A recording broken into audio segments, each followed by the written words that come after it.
So, welcome to NBS Law College. फिर बोलेंगे तो अंजलि NBS लॉ कॉलेज हो गया और कॉलेज का LLB सेकेंड सेमेस्टर का टॉर्ड का पेपर देख रहे हैं। ये आज का लास्ट पॉइंट है। इसके बाद हमें मोटर व्हीकल एक्ट का 2 क्वेश्चन बचा है, उसको हम देखो भी करते हैं, कल करते हैं। ठीक, कहाँ है ये टॉपिक? लास्ट क्वेश्चन जो तुम्हारी सीरीज में उसमें एक टॉपिक दिया हुआ है, ठीक है, इंपॉर्टेंट टॉपिक है। तो ये क्वेश्चन एक्सप्लेन दिस टॉपिक लिखा हुआ है, क्वेश्चन नंबर 20 शायद है, पता नहीं, देख लेना सीरीज में अपने कौन सा क्वेश्चन है। सो एक मैक्सिम है, रेस इप्सा लोक्विटिया, इसको इंग्लिश में जरूर याद कर लेना, ठीक है, जरूर से जरूर याद कर लेना, इस चक्कर में मत रहना कि ना याद है इसका, क्योंकि तुमको मैक्सिम ही लिख के आ गया, हिंदी लिख के नहीं आया तो समझ नहीं पाओगे। क्या मतलब होता है इसका? घटना स्वयं बोलती है। लिटरल मीनिंग अपने गांव की भाषा में लिखते हैं। हालात बताते हैं लोगों का हाल क्या है, हालात बताते हैं लोगों का हाल क्या है, ठीक है। जो घटना हुई है उसके हालात देखकर हम जान जाते हैं कि क्या सत्य है और क्या झूठ है, ठीक है।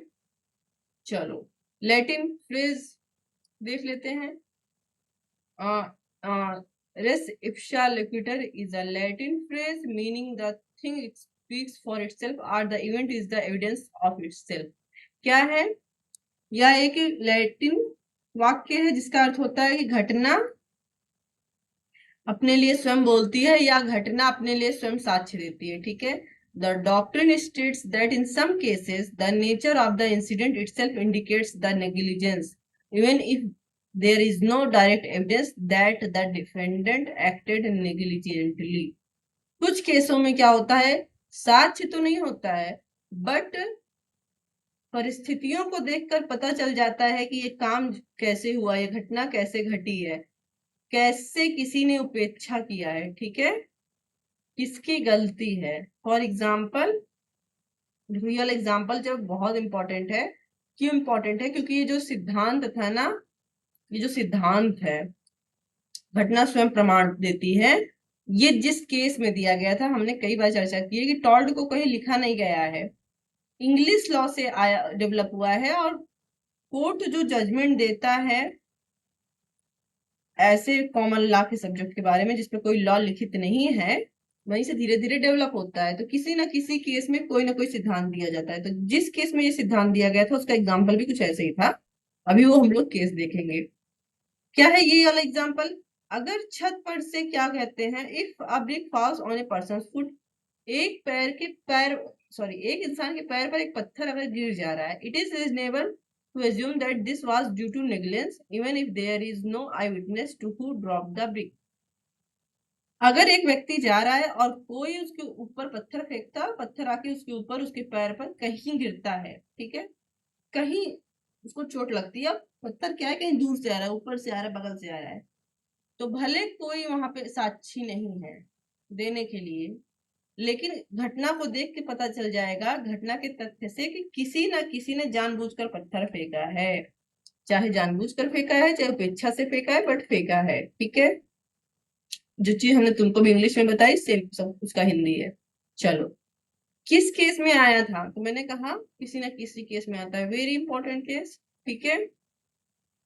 1863 का केस है, बार्ने वर्सेस बोडले। इस केस में क्या हुआ था, जो प्लेंटिफ है, जो बार्ने है, while walking down a public street was hit by a barrel of flour that fell from a window. The plaintiff was only able to testify that he was hit by an object fell out. Walking, two eyewitnesses testified that they saw a barrel fall but could not offer any evidence for the reason of the injury. The plaintiff was seeking retribution on the basis of negligence, but because the court could find no direct evidence of negligence, the plaintiff claim was rejected. However, an appellate court ruled that it was impossible for a barrel to roll out of a window without some degree of negligence, and that because of the fact of the case were so obvious, the thing spoke for itself. The plaintiff was awarded the restitution. This decision led to the creation of res tutor as a valid method of fulfilling burden of proof. इतना मैंने पूरा English में पढ़ दिया है, अब मैं इसको हिंदी में एक्सप्लेन कर देती हूँ और मैं क्या करती हूँ, एक व्हाइट पेज ले लेती हूँ, ठीक है, सो तुम लोग को अच्छे से समझ में आए क्या हो रहा है। सो जो बायरन है, ठीक है, तो बायरन की जगह हम यहाँ पर वादी लिख लेते हैं जिसको चोट लगी है। नेहा भी बता रहे हैं, मैंने इंग्लिश में केस पढ़ा, उसको दोबारा पढ़ने की जरूरत नहीं है, तुम लोग समझ लो क्या होता है। क्या होता है, बायरन थे, ये सड़क पर टहल रहे थे, ठीक है, इनके सिर पर आके कोई चीज गिरी, इनको पता लगा मेरे सिर पे कुछ तो गिरा जो इससे मुझे चोट लगी, ठीक है, इन्होंने केस किया। नाउ केस में इन्होंने जो साक्षी प्रस्तुत किए, साक्षी ने कहा कि मैं हम लोगों ने एक घर की खिड़की से एक बैरल गिरते हुए देखा था, मतलब डब्बा, मान लो डब्बा गिरते हुए देखा था आटे का, बट हमने ये नहीं देखा कि ये डब्बा इनके ऊपर गिरा।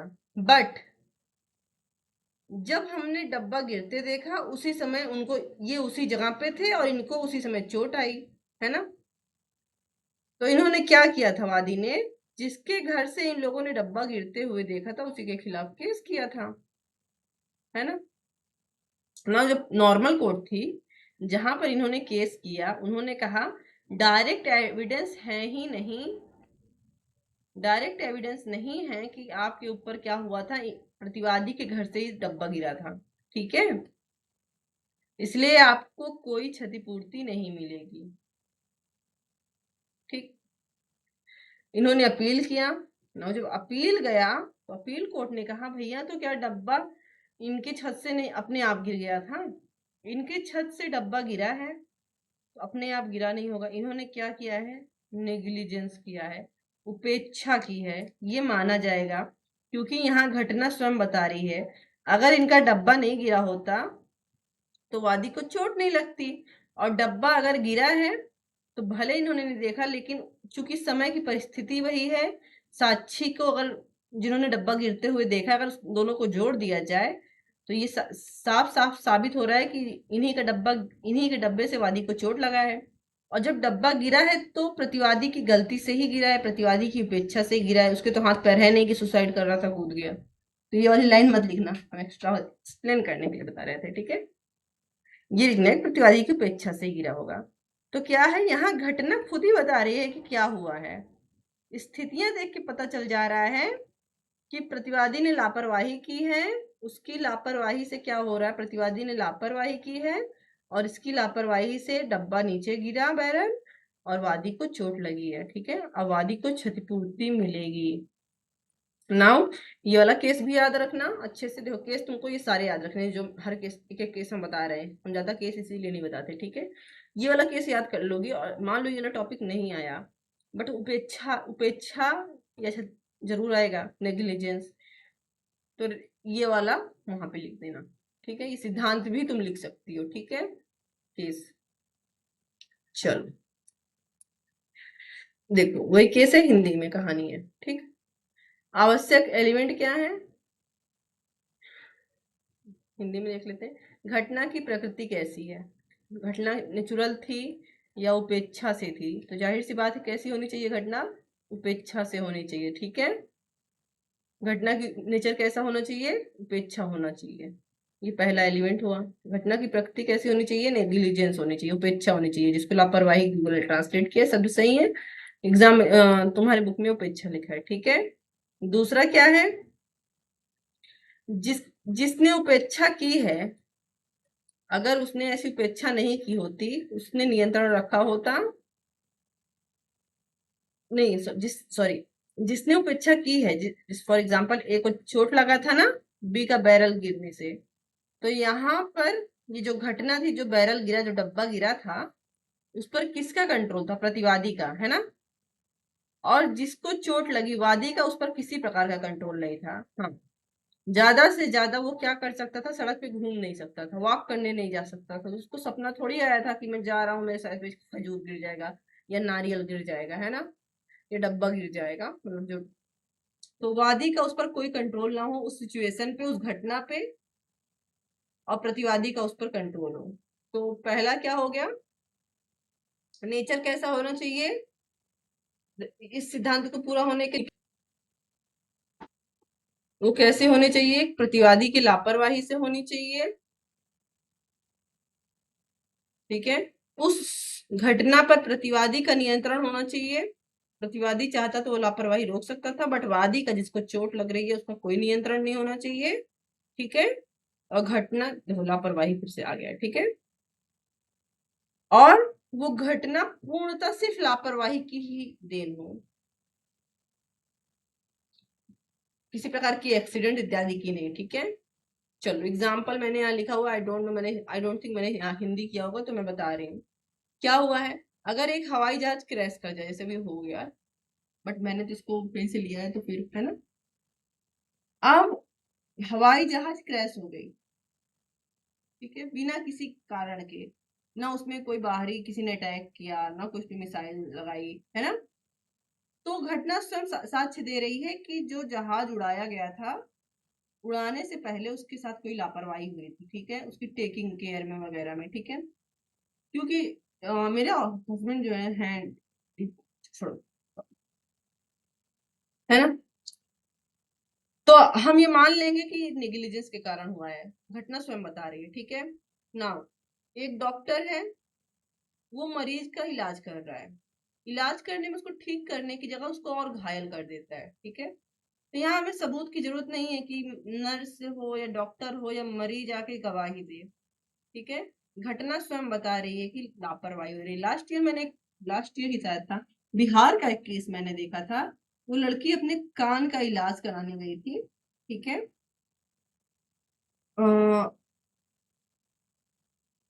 उसका लेफ्ट हाथ ही डॉक्टर ने काट दिया था, काट दिया था, ठीक है। अभी भी होगा, यूट्यूब पे देख लेना चाहे, ठीक है। घटना से ही पता चल रहा है डॉक्टर ने क्या किया, लापरवाही। ये तो लापरवाही नहीं है, ये तो समझ लो डॉक्टर ने क्या किया, एकदम क्राइम ही कर दिया है ना। एक्स्ट्रा ही घायल कर दिया है ना, लापरवाही, बहुत बड़ी लापरवाही कर दी है, ठीक है। चलो प्रभाव क्या होता है इस सिद्धांत का? अगर तुम ये सिद्धांत साबित कर दो कि घटना घटना ही साक्ष्य दे दे, है ना, घटना से ही पता चल जाए कि क्या हुआ होगा, तो किसी अन्य सबूत की आवश्यकता नहीं होती है वादी को क्षतिपूर्ति, हानि प्राप्त करने के लिए, ठीक है। हाँ, अगर वो सिर्फ घटना को ऐसे साबित कर दे कि घटना से ही पता चल जाए कि जो घटना हुई है वो लापरवाही के कारण हुई है, तो जिसको नुकसान हुआ है उसको और कोई साक्ष्य देने का आवश्यकता नहीं है, उसको क्या है, प्रतिवादी से क्षतिपूर्ति मिलेगी, ठीक है। वादी के ऊपर सबूत का बोझ अपने आप कम हो जाता है, प्रतिवादी के ऊपर हो जाता है, वो साबित करे कि उसका कार्य लापरवाही से नहीं हुआ था, ठीक है। चलो कॉशन इन यूजिंग रिस्क, इस सिद्धांत को यूज करते समय किस चीज का, किस प्रकार की कॉशियन का ध्यान देना चाहिए, ठीक है।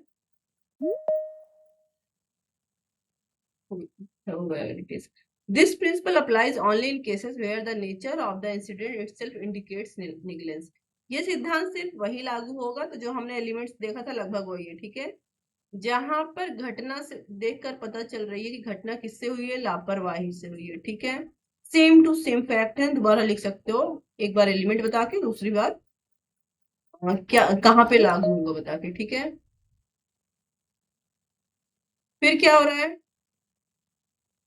प्रतिवादी का घटना पे नियंत्रण होना चाहिए, मतलब जिसकी लापरवाही से नुकसान हुआ है, ठीक है। और उसके बाद यह सिद्धांत केवल उन मामलों में लागू होगा जहां लापरवाही के कारण हुई है, ना कि किसी अन्य कारण से। तो हर बार हम, कई बार ये बात हो चुकी है ना। ये टॉपिक खत्म, तो शॉर्ट आंसर है, ठीक है। हाँ, मैंने बोला कंक्लूजन में तुमको लास्ट में शॉर्ट ऐसे लिखना है पूरे टॉपिक पे, या तुम जो उस टॉपिक से संबंध समझे हो वो लिखना है, तो सबका अपने अपने हिसाब से होता है, ठीक है। एक बार रिवाइज कर लेते हैं फटाफट, है ना। चलो, एलएलबी के टॉपिक है लॉ ऑफ टॉर्ट का, सीरीज में क्वेश्चन नंबर 20 है। क्या है ये एक लैटिन फ्रेज है जिसका नाम है रेस इप्सा लिक्विटर। इंग्लिश में इसकी मीनिंग होती है the thing speaks for itself. क्या होती है, जो अवस्था होती है, जो घटना होती है, जो माहौल होता है, वो खुद ही बता देता है कि क्या हुआ है, ठीक है। घटना स्वयं बोलती है, हालात बता देते हैं कि क्या हुआ है, ठीक है। ओके, किस केस में आया था, मैंने पहले बोला है, टॉर्ट जो है बाय केस केस के द्वारा क्या हुआ है, विकसित हुआ है ना। इस केस में पहली बार बार्ने बनाम बोर्डले केस में इस सिद्धांत को पहली बार दिया गया था। मैं बार बार बताती हूँ, अगर तुम्हारा ये केस तैयार हो जाएगा और तुम्हारे टॉपिक नहीं आया तब भी तुम इसको उपेक्षा नेग्लिजेंस वाले में लिख सकते हो। जैसे इससे पहले वाला अंतिम अवसर के सिद्धांत वाला केस तुम योगदायी उपेक्षा में भी लिख सकते हो, है ना। लेकिन अगर ये वाला टॉपिक आ गया तुमको यही केस लिखना है, क्योंकि यही केस में ये बताया गया था, इसलिए तुमको ये केस तैयार होना चाहिए। ठीक है, क्या एलिमेंट होते हैं देख लेते हैं। चलो, इसमें क्या हुआ था, बायरन जो था वो सड़क पे घूम रहा था, उसके सिर पर आके कुछ गिरा, उसको चोट लगी। क्या गिरा उसने नहीं देखा। उसने प्रतिवादी के खिलाफ केस किया, किस आधार पे किया, क्योंकि कुछ लोगों ने प्रतिवादी की खिड़की से एक डब्बा गिरता हुआ, एक बैरल गिरता हुआ देखा था। हम डब्बे शब्द का यूज कर रहे हैं, ठीक है, आटे का। हाँ, जिस समय डब्बा गिरा, जिस जगह पे गिरा, उसी जगह पे बायरन खड़ा था, उसको चोट लगी, इसी आधार पर उसने केस किया था। कोर्ट ने कहा, जिस जहां पे केस किया, कि कोई डायरेक्ट सबूत नहीं है, इसलिए आपको कोई क्षतिपूर्ति नहीं मिलेगी। अपील हुआ, अपील कोर्ट ने कहा, देखो भाई, डब्बा गिरा है, कुछ लोगों ने देखा है गिरते हुए, ठीक है, जिस समय पे गिरा, जिस समय पे चोट लगी, सब कुछ देख के पता चल रहा है कि प्रतिवादी के घर से ही डब्बा गिरा है, उसी से वादी को चोट लगी है। दूसरी बात यह है, डब्बा खुद तो सुसाइड करेगा नहीं, ये लाइन मैंने फिर एक्स्ट्रा बोल दी है ना। डब्बा खुद से तो गिरा नहीं, प्रतिवादी की लापरवाही से ही गिरा होगा।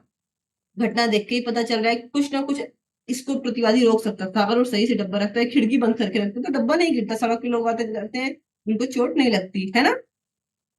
तो वादी को क्षतिपूर्ति मिलेगी, और क्योंकि घटना स्वयं अपना सबूत दे रही है। ठीक है, ये फिर मैंने हिंदी ट्रांसलेशन बोला था, ये है, ये इंग्लिश हो गया, और वही सेम एलिमेंट है।